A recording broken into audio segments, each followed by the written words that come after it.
Welcome to the Plain Talk Podcast. I'm Rob Port, your host. Later in the program, we're going to have an interview with State Senator Merrill Piepkorn. He is one of two Democrats who have proposed legislation in the 2019 legislative session. The other is Representative Pamela Anderson in the State House. Their legislation, if passed, would restore North Dakota's extraction tax from 5% to 6.5%.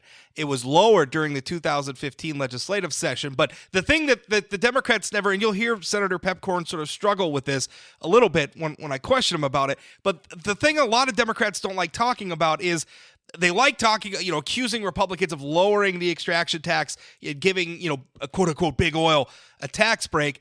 What they don't like talking about is the fact that when that passed back in 2015, the legislature also did away with a massive oil tax exemption. Remember that? It was a low oil price trigger. If the price of oil was down below a certain level for a certain number of months, we would actually pretty much eliminate the extraction tax, pretty much cut oil tax revenues in half for the state. It was like having a landmine in our tax code where, we're trying to budget for 2 years. Nobody knows what oil prices are going to do. Nobody knows if that's going to trigger and blow a hole in our revenue outlook. Nobody knew. So, they did the two things together. They got rid of this massive tax exemption that saved the oil industry a lot of money.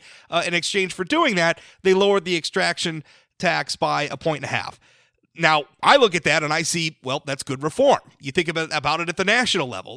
With your federal income tax, if Congress lowers the rate that you pay in your tax bracket, but they do away with, say, your mortgage deduction, and the net impact is that you pay more in taxes, you didn't get your taxes cut.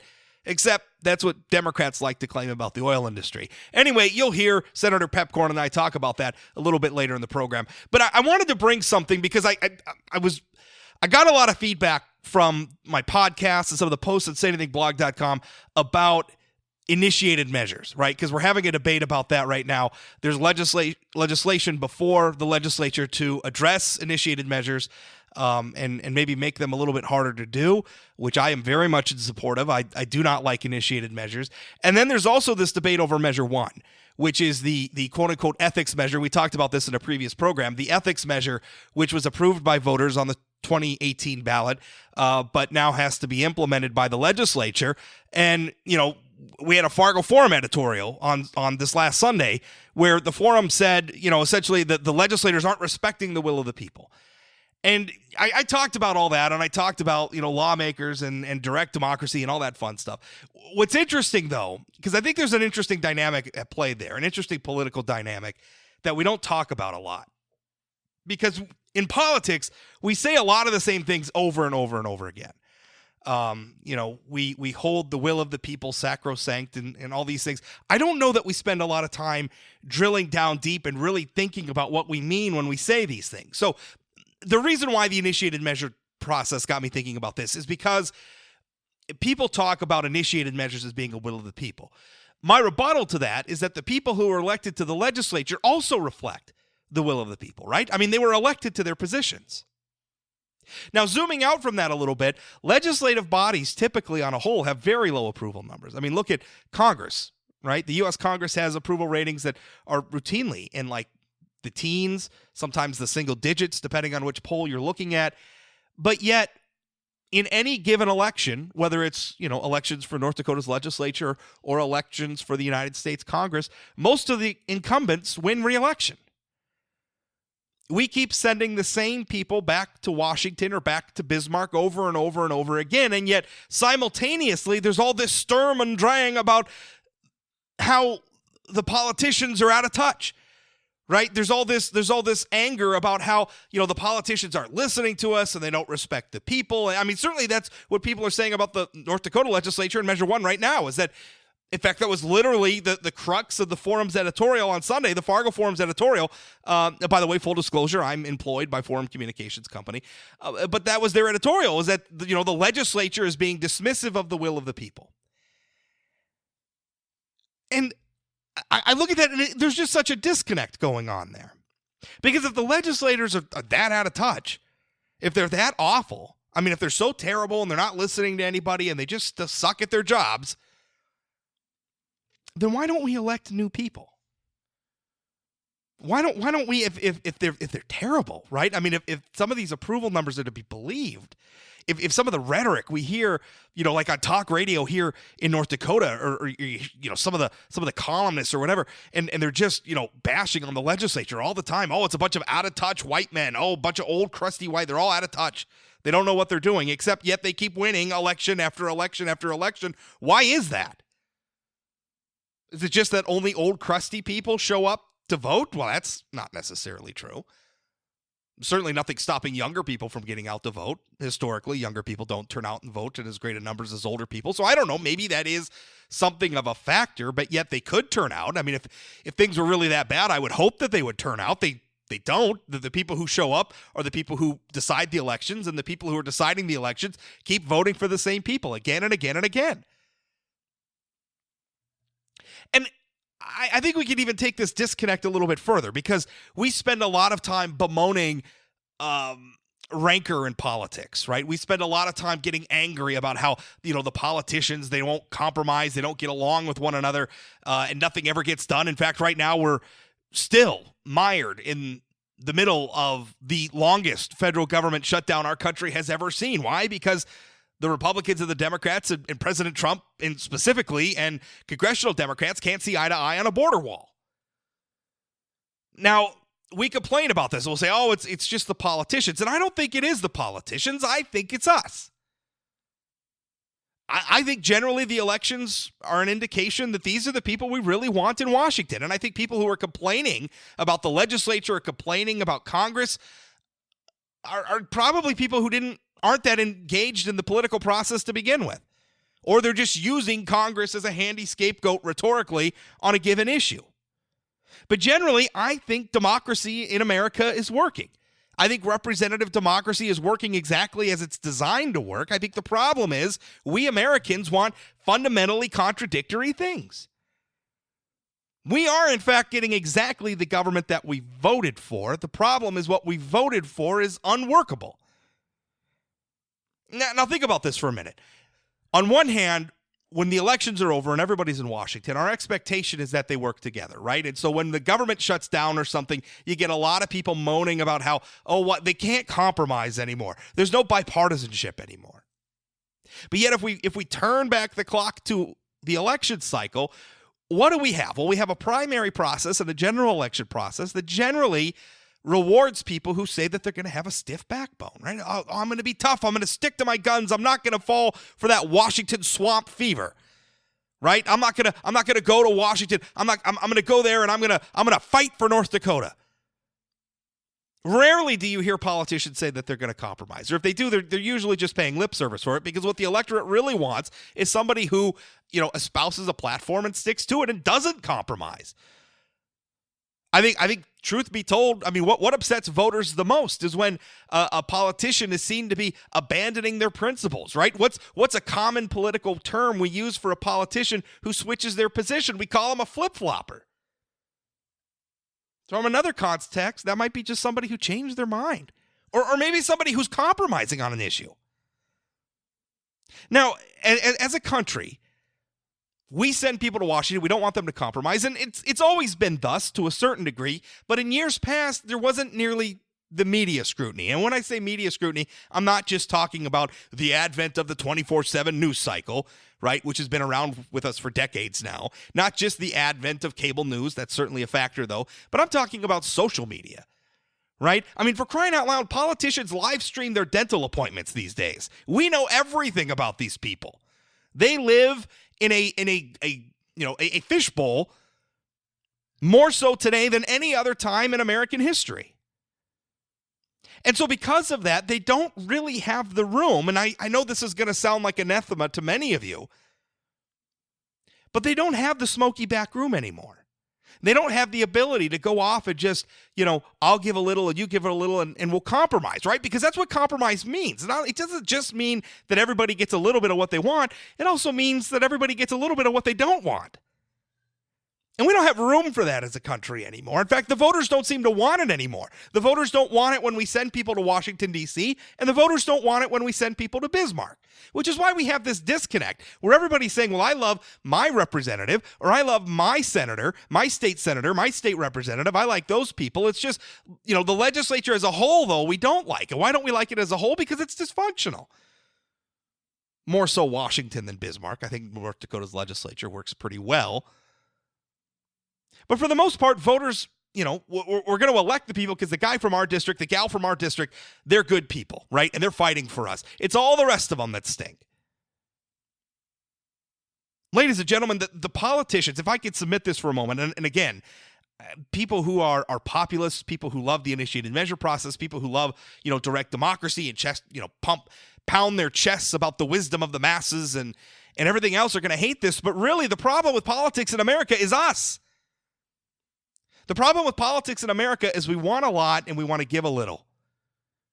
Whether it's Bismarck or whether it's Washington, D.C., whether it's St. Paul, Minnesota, or anywhere else for that matter, what we do is we vote for expansive government services, but we want low taxes. Now, in North Dakota, we have a constitutional mandate. We got to balance the budget. The North Dakota state government essentially cannot run a budget deficit. The federal government can. In fact, we do every budget cycle. Yeah, we don't even really budget in Washington. I mean, let's not kid ourselves. We've been running the government basically on continuing resolutions for a long time. We have been so far departed from the normal budgeting process in Washington, D.C., I'm not even sure you could call it the normal budgeting process, right? I mean, if you don't do something for like a decade, is it the norm anymore? Because I really don't think it is. But we run these massive budget deficits in Washington, D.C., essentially because the politicians are delivering on exactly what the voters want. Big, expansive government doing lots of things, government, building a border wall, government having all sorts of guards and a big military and all sorts of social programs and all the other things that Republicans and Democrats and Libertarians and Independents and all the different voters want.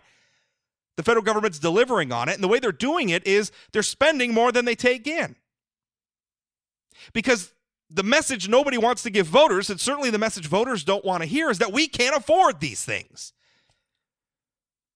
If you want to cut taxes, well, that's going to cost revenue. We're also going to have to cut spending. Nobody wants to hear that. They just want the tax cuts. If you want that shiny new program, you want Medicare for all, well, we're going to have to raise taxes on all because that's the only way we're going to afford it. But again, voters don't want to hear these things. And politicians don't like telling voters things they don't want to hear. And so it goes on and on and on, and we voters complain about the politicians, and the politicians smile and give us what we want, and the government continues to get dysfunctional, and we continue to run budget deficits, and around we go. And how do we solve it? I don't know. I mean, at some point, it's going to take the voters saying, listen, I am willing to pay more in taxes to get whatever this government program is. I'm willing to pay more in taxes to pay for the government we have. Or conversely, and this is what I would prefer as a conservative, is I'm willing to make do with less government services in order to keep the government in line with what I'm willing to pay in taxes. When are we going to get that discipline, though, as a country?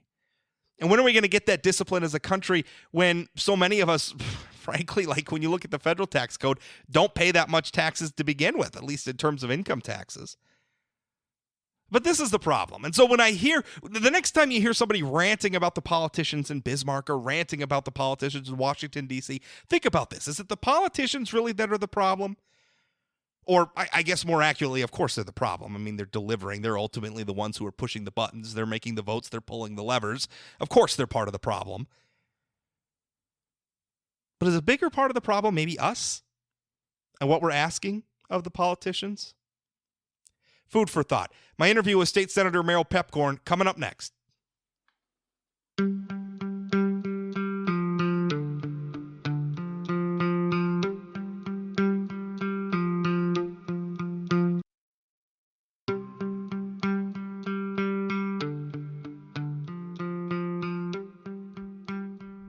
This is Rob Port. I've got State Senator Merrill Piepkorn with me.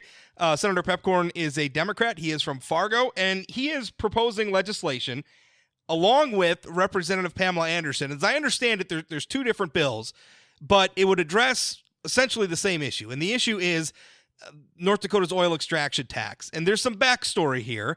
And Senator Piepkorn, I've certainly got my point of view on this. And Senator Piepkorn can correct me or dispute me, I guess, if he feels like I'm not characterizing this accurately. But essentially, in 2015, North Dakota lawmakers changed the law, and they did two things to the oil extraction tax. They first got rid of a trigger exemption, which was essentially if oil prices got below a certain point for a certain period of time, it would trigger an exemption from the extraction tax. And essentially, it would cut our oil tax revenues roughly in half. So they got rid of that exemption. They said no more is that going to happen. And that was, I think universally, pretty much everybody agrees that was a good thing to do, because it was a real problem where, nobody knows what the oil markets are going to do. So everybody's trying to budget. We don't know if the trigger is going to kick in or not. We don't know if the oil tax revenues are going to get cut in half or not. It was essentially a landmine embedded in our tax code. They got rid of it. That was a good thing. The other thing they did, and this is the controversial part, they took the extraction tax and they lowered it from 6.5% to 5%.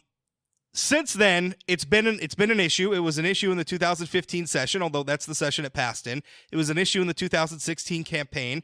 It was an issue in the 2017 legislative session.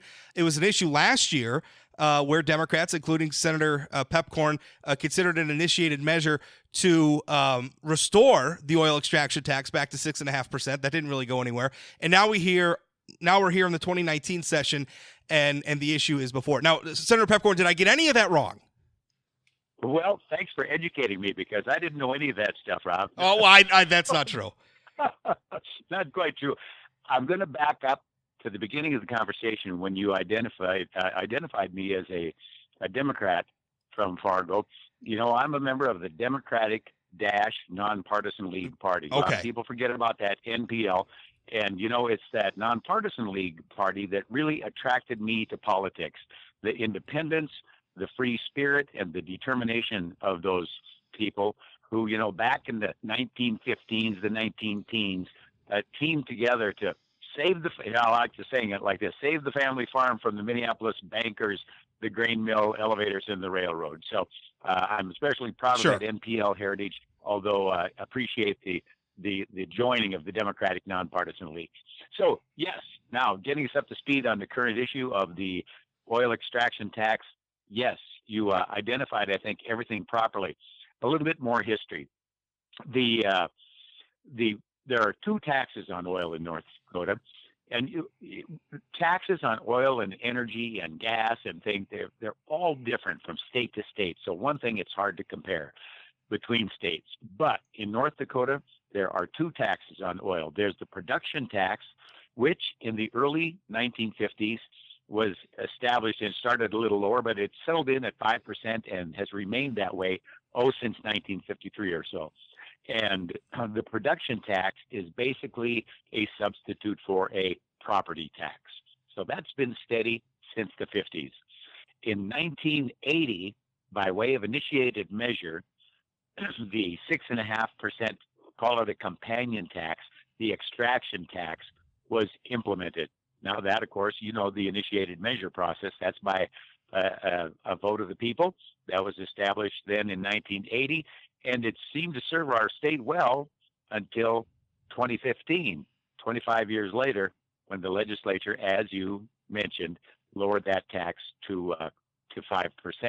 But now it was important. This trigger, my colleague here, Senator Dodson-Rott from Wyoming, he's wise in the ways of taxes and the history of business and oil in North Dakota. He's been around at this longer than I have. And he explains it like this, is that at its time, when the technology was as it was several years ago, an idea like a trigger was a good idea because of the technology and unreliability of it. And he just says that, today, it just isn't necessary because of the technology and the reliability and the lower cost of making, of producing oil as it is today.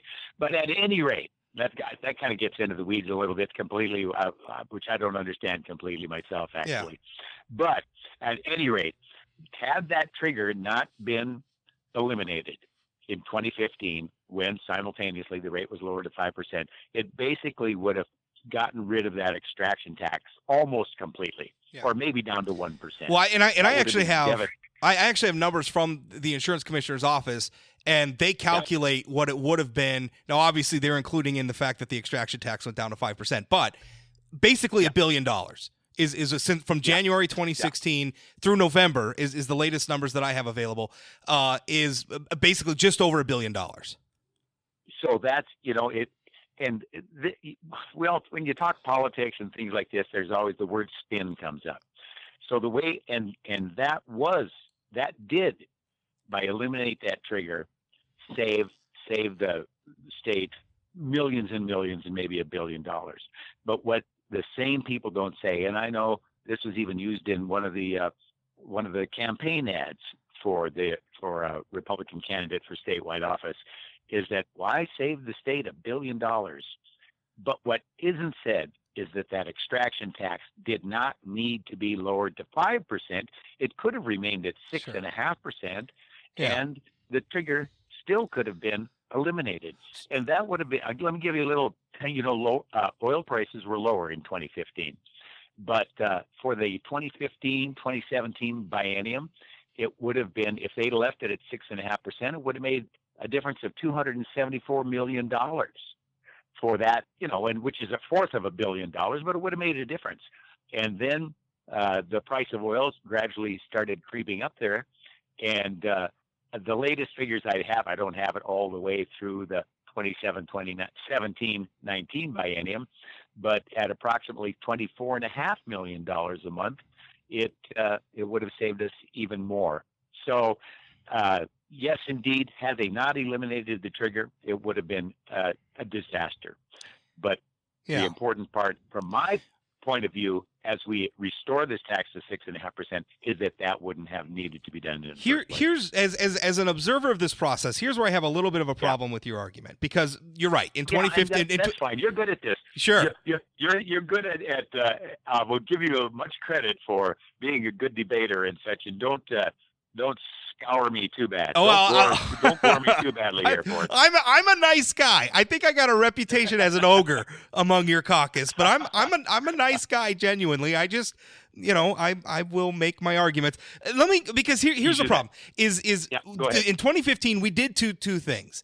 And the problem is when I hear you guys talk about this, when I say you guys, I mean Democrats and people who want to lower raise the extraction tax back up. It's like you want to talk about one part of that, but not the other part of it. Now, I think of this, for instance, at national, because what you're saying in your press release here is that if we had, we lost essentially $597 million, or you're saying that if we raise this back up, we'd get another $597 million in revenue. You're saying that we lost, that this cost the state $570 million over the last 4 years. But that's only if you look at the extraction tax and you forget about the massive tax exemption that the oil industry lost. And I think about this in another context. Like if in the federal government, if they reform the income tax code, right, that we all pay, and they say, Port, you're not going to be able to deduct your mortgage anymore, but we're going to lower your top rate. If the net impact of that on what I ultimately pay to the federal government is that I pay more, you can't really say that you cut my taxes. The government really didn't lose any revenue because I paid in more. And that's essentially what the oil industry is doing. As a net result of what was done in 2015, they're paying more. I understand kind of where you're coming from here. But let me say this, and I'll just let that argument stand as you put it. But there's no denying, if we restore this 1.5% the way it was 4 years ago, that is negative pressure on the oil business.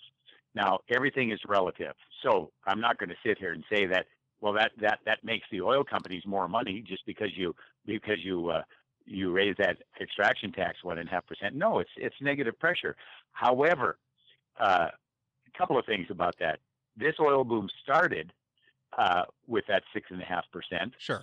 And there's no reason that it can't continue that way. But what Well, is oil really, prices were like and I up. think, Oil prices were up like around $100 a barrel. I mean, yeah, well, that was crazy. Yeah, that was yeah. crazy. That's for sure. That was just that probably might not happen again. We certainly aren't counting on that. But let me see here. I was looking out the window here, the Capitol building into the parking lot. Lost my train of thought there a little bit. But what? Oh, here. Well, really, but. And, I don't have a tax expert. I don't have an oil expert here to testify this, but it's common knowledge. Let me just say that. And I know that's a bad term when you're debating, you're really trying to make a case but it's a well-held belief that really what determines the amount of activity in the Bakken, for example, is the price of a barrel of oil. If the price of a barrel of oil is $30 a barrel, that's not good, regardless of the tax rate. That's not going to drive people to come and drill and be active in the Bakken. If the price is $50 a barrel, it is, regardless of that 5% and the 6.5% rate. Even though, I will admit to you, and it'd be foolish not to, that 1.5% is an extra, toll, an extra burden on the oil. Yeah, there's no question about that. I mean, listen, if you folks want to tell me, hey, we agree on getting rid of the trigger. I think we all agree on that. Yep. But we don't think that we should have lowered the extraction. That's fine. I understand if you want to make that argument, and you could say it would have been an even larger, as a practical impact over the last, since January 2016, it would have been, basically an even larger tax increase on the oil industry since then fine. We can have that debate. Maybe that's good policy. Maybe we should have been collecting those additional revenues. My problem, though, is when you're saying it costs the state this revenue at a time when the state it took in $1 billion. That just sticks in my craw. That just seems misleading. Yeah, I understand that. It's just kind of the wording of that too. Sure. I get what you mean there, so I'm not going to sit here and argue that point with you. It's not. I just. Okay. I don't particularly care for the way that is put also. Yeah. Let me say this, though. Now, over the summer, I was on the interim committee of energy development and transmission. And there we did a lot of work and a lot of, I was on a committee that eventually the Prairie Dog bill didn't come out of that committee, but we discussed it in that committee. So it wasn't a bill that, we voted on in committee, but we discussed it in committee and oil and prices and so on. So I learned a lot about it. And during that interim committee, these figures were used. And I think the price, do you know what the price of a barrel of oil is today here? Oh man, I don't want to guess off the top of my head. I don't have it in front of me. Well, I think I saw one number today, $52. That's probably ballpark. But anyway, during the biennium, we use these figures as these oil estimates, Rod, let's face it, they can change every day. The price of a barrel of oil goes up and down, and that's part of the problem with our state economy and our funding. But we use the price of $52.50 per barrel at 1.2 million barrels a day. Well, as of last Friday, the price of a barrel of oil was in the 40s, but the production was up 1.35 million barrels a day. So, we're going to talk ballpark figures here. But if that 6.5% rate was intact for the coming biennium, if it did pass and then go into effect, I think these bills go into effect in July or August. That one went into effect in January 2016. Okay, so then if we pass this bill immediately, then $47,890,000 would go into the Common Schools Trust Fund.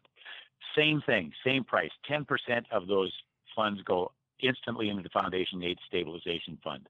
That is also schools. The trust fund, the Foundation Aid, let me start with the Common Schools Trust Fund. I'm looking at a chart here that 10% of those taxes go to the Common Schools Trust Fund to become part of the principal of the fund. The earnings are distributed through the state school aid payments. Foundation Aid Stabilization. A portion of the fund offsets state school aid payments and allows the remainder to be used for educational purposes. And this is a really big one. I can't understand why every water board in the state would not support this, because I'm looking at the Resources Trust Fund. 20% of this of the energy extraction tax, of the oil extraction tax, 20% goes to the Resources Trust Fund, which goes primarily for constructing water-related projects, including rural water systems and fundings for programs for energy conservation. Now, I'm not positive about this. I think there are 6 major water districts in the state, and they all have submitted requests for $50 million. Now, wouldn't this $96 million that would result as a result of this tax increase, this 6.5 tax, go a long way towards helping solve some of those problems? Well, I mean, the Supreme Court Justice Van der Waal was in at the State of the State speech. He's crying for one more judge. Yeah. His staff was cut around the state. Well, there's all the arguments. People asking for money. Yeah, I mean, there's no question. I mean, we came through some pretty rough sledding the last couple of budget cycles where we didn't have a lot of money around. And there's probably a lot of different ways that we could pass, tax increases, whether it's on the oil industry or someone else, to raise more revenue. I have a question about political will, though, because you guys have been making this argument for a while. I mean, you lost the debate in 2015. 2016, this was a big campaign issue, particularly with your legislative candidates. Didn't really go anywhere. 2018, I mean, you tried to organize an initiated measure, didn't get it off the ground. Where's evidence that North Dakota citizens are concerned about this? Well, for me, it's not a me bill, it's a we bill. This is what people in my district, I live on what I call the near north side of Fargo. It's a real mixed neighborhood, closer into downtown. We have more rental property, more young people, a real diverse population. As we get up in the middle of the district, as we head north, we've got just a lot of working families, a lot of single family homes, people that work at the college and at the hospitals and so on. And you get up north, and that's a little bit wealthier part of town. Well, I have found, just going door to door, as you do campaigning, that people just brought it up.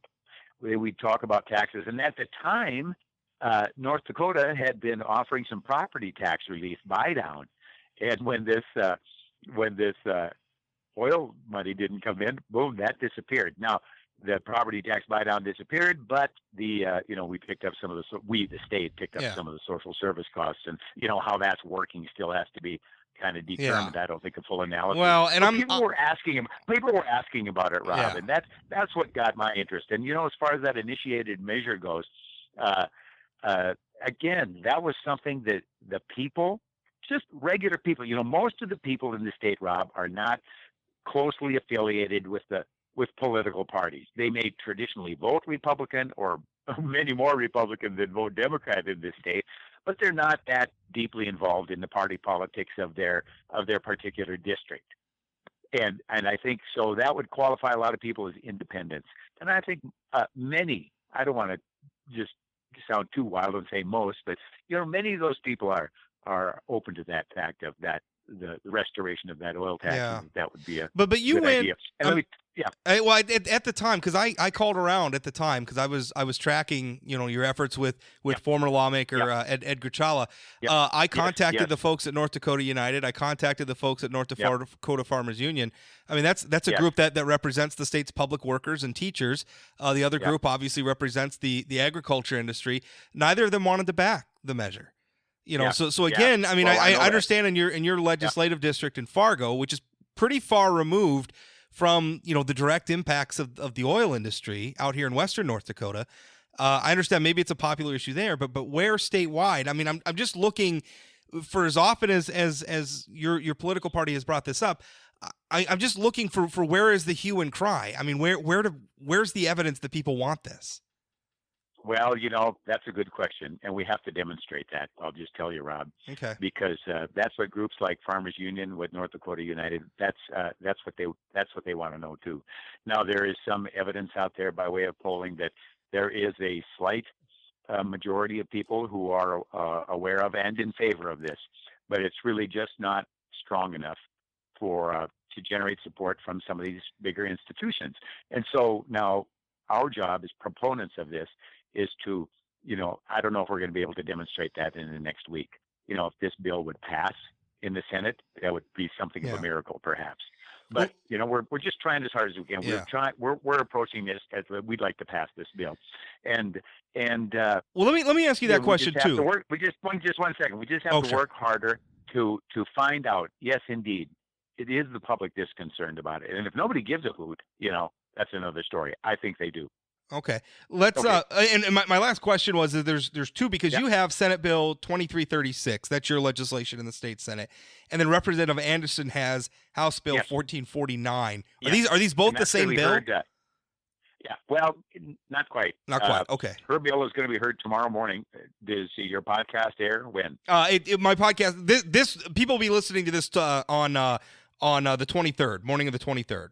So Wednesday And Wednesday that's morning. tomorrow. Yes. Yeah.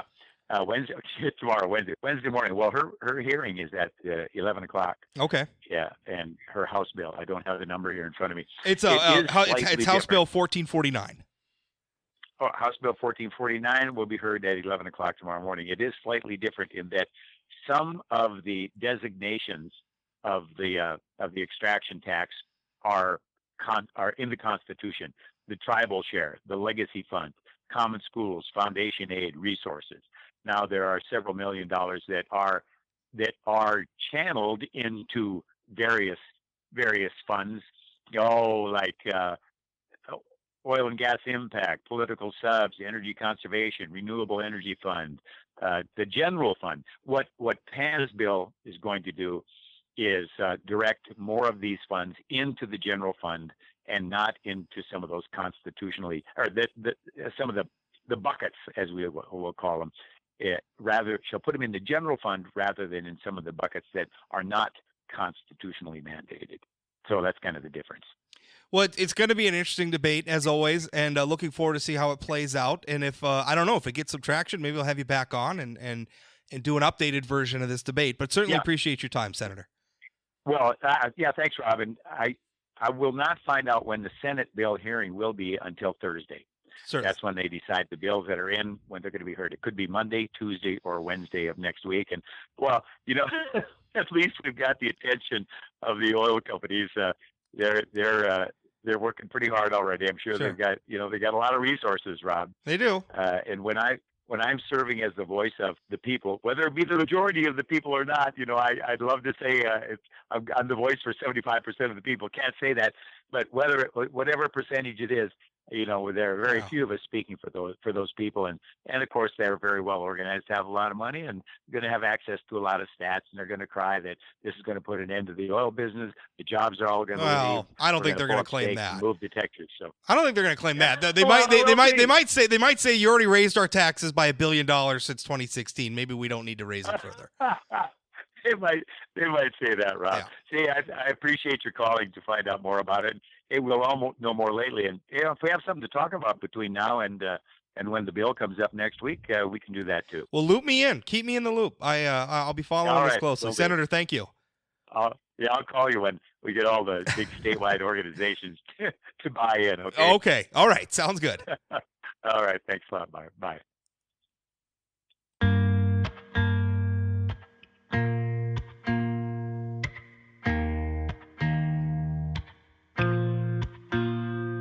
Did you know that Antarctica used to be called Australia? No kidding. This is actually from Wikipedia. I'll quote for you now. The long imagined but undiscovered South Polar continent was originally called Terra Australis, sometimes shortened to Australia, as seen in a woodcut illustration, Sphere of the Winds, contained in an astrological textbook published in Frankfurt in 1545. Although the longer Latin phrase was better known, the shortened name Australia was used in Europe's scholarly circles. Then in the 19th century, the colonial authorities in Sydney removed the Dutch from New Holland. Instead of inventing a new name to replace it, they took the name Australia from the South Polar continent, leaving it nameless for some 80 years. During that period, geographers had to make do with clumsy phrases such as the Antarctic continent. They searched for a more poetic replacement, suggesting various names such as Ultima and Antipoda. Eventually, Antarctica was adopted in the 1890s. Isn't the world just an interesting place? That's your fun fact for today. That's it for today's Plain Talk podcast. Remember, you can always catch the show Monday through Friday. New episodes are released in the morning. If you want to follow it, certainly go to sayanythingblog.com. I post all the new episodes up there. If you click on the Plain Talk podcast link on the blog, you can find all the links to subscribe on Spotify, via RSS, via iTunes, via Google, all that fun stuff. If you have any problems with the podcast, you want to give me any feedback on the podcast, email me, rob@sayanythingblog.com. And one production note, I'll actually be off this Friday. So no new podcast this Friday, but after that, we'll be back to our normal schedule next week. Thanks for listening. We'll talk again.